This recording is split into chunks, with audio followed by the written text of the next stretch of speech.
درآمد از کجاست؟ من شغل خاصی ندارم. بابام ماهی مثلا همون 40-50 تومانی که برام میزنه با همون سعی میکنم یه جوری بگذرونم ماشین رو جمع.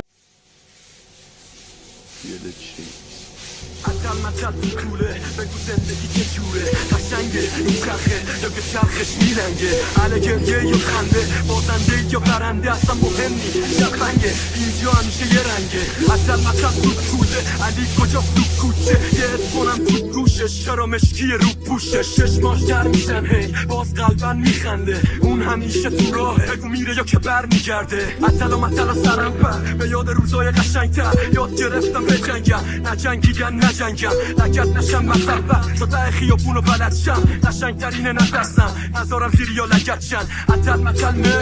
وجب چش قدم حیرت خیابونو میگم عشقه سرکشم که گیرم میگیره به دنیا من اینم اگه سرکشم نشم که گیرم از تو دنیا